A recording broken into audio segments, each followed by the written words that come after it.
দর্শক বন্ধুরা ফ্যাক্টো বাংলার নতুন ভিডিওতে আপনাকে আবারও স্বাগতম। আশা করি দর্শক বন্ধুরা আপনারা সবাই ভালোই আছেন। দর্শক বন্ধুরা আজকের ভিডিওর মধ্যে আপনাকে এমন একটা সুপার বাইক দেখাবো যেই সুপার বাইকটাকে বাংলাদেশ সহকারে আমাদের ভারতবর্ষে কোনোদিন লঞ্চই করা হয়নি, কিন্তু এই সুপার বাইকটা যদি বাংলাদেশ সহকারে আমাদের ভারতবর্ষে লঞ্চ হতো তাহলে খুব অল্প টাকা খরচা করে আমরা একটি ভয়ঙ্কর সুপার বাইক পেয়ে যেতাম। এবং এখনো পর্যন্ত আপনারা যেসব ধরনের সুপার বাইকগুলোকে দেখেছেন তার থেকে অনেক বেশি ভয়ঙ্কর দেখতে এই সুপার বাইকটাকে। মানে এই সুপার বাইকটাকে এতটা বেশি সুন্দর দেখতে যে আপনি দেখতে থাকলে তো দেখতেই থাকবেন। তাহলে দর্শক বন্ধুরা আজকের ভিডিওর মধ্যে আমরা সেই সুপার বাইকটাকে দেখবো এবং কেন ভারতবর্ষ এবং বাংলাদেশের মধ্যে এই বাইকটাকে লঞ্চ করা হয়নি সেটাও জেনে নেব। কিন্তু তার আগে দর্শক বন্ধুরা আপনারা যদি এরকম ধরনের ভিডিও দেখতে পছন্দ করেন তাহলে আমার ভিডিওটাকে লাইক করে চ্যানেলটিকে সাবস্ক্রাইব করতে একদম ভুলবেন না। যাই হোক দর্শক বন্ধুরা বেশি দেরি না করে আজ ভিডিওটাকে শুরু করা যাক। তো দেখুন বন্ধুরা প্রথমেই বলে রাখি সালটা ছিল 2000। সেই টাইমের মধ্যে সেই টাইমে দুনিয়ার কাছে এমন একটি বাইকের প্রদর্শন করা হলো যেটা কোনো দুনিয়া ভাবতেও পারেনি। আপনারা ঠিকই ভাবছেন এটা হচ্ছে ব্ল্যাক বার্ড মানে সুজুকি হায়াবুসা। সুজুকি হায়াবুসাকে সাল 2000 মধ্যে প্রথম লঞ্চ করা হয়েছিল,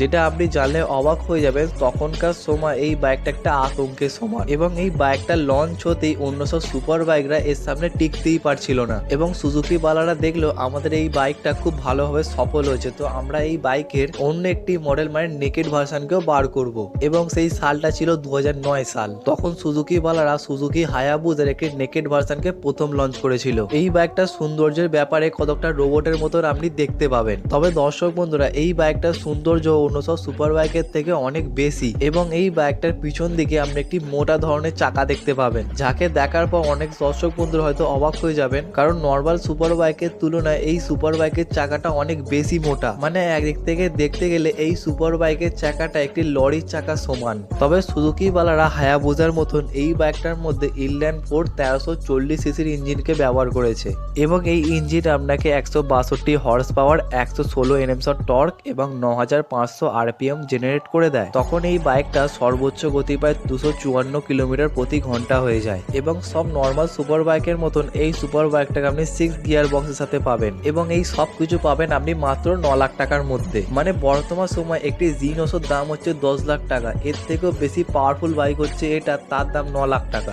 যেটা সুপার বাইকের জগতে সত্যি করে একটি অবাক করা ব্যাপার। তবে একটা টাইম আমাদের ভারতবর্ষের মধ্যে এই সুপার বাইকটাকে লঞ্চও করা হয়েছিল। এবার সুজুকি বালারা ভেবেছিল যেহেতু হায়াবুসা একটি সাকসেসফুল বাইক হয়েছে তো এই বাইকটাও সাকসেসফুলি হবে, কিন্তু দর্শক বন্ধুরা এর হলো ঠিক উল্টো। মানে অন্য সব সুপার বাইকের তুলনায় এই বাইকটার সার্ভিসিং কস্ট এবং অন্যান্য খরচা অনেক বেশি এবং সবথেকে গুরুত্বপূর্ণ ব্যাপার এই সুপার বাইকের পিছনের চাকাটা এতটাই বেশি মোটা যে এইখানে অ্যাভেলেবেল পাওয়া খুব মুশকিল এবং আমাদের ইন্ডিয়া সহকারে বাংলাদেশের রোডের মধ্যে এতটাই বেশি বাম্পার এবং উঁচু নিচু জায়গা আছে যে এই বাইকটাকে ওই রাস্তার উপরে চালানো সম্পূর্ণভাবে অসম্ভব। কারণ এই সুপার বাইকটার মধ্যে আমি গ্রাউন্ড ক্লিয়ারেন্সের নামে কিছুই পাবেন না। মানে এই সুপার বাইকের উচ্চতা একটি হার্লি ডেভিশনের বাইকের মতো এবং আপনারা ভালো করে জানেন হার্লি ডেভিশনের বাইকগুলো কতটা কম গ্রাউন্ড ক্লিয়ারেন্স হয়, এই বাইকটাও ঠিক সেমই। এবার বেশিরভাগ লোকেরা দেখছে অন্য সব বাইকের তুলনায় খরচাও বেশি এবং রোডের মধ্যে ভালো করে চালাতে পারবো না, তো বাইকটাকে নিয়ে কোনো লাভই হবে না। সাথে এই বাইকটার তুলনায় অন্য সব সুপার বাইকের গতি অনেক বেশি। এই টাইমে কোনো লোকই এই বাইকটা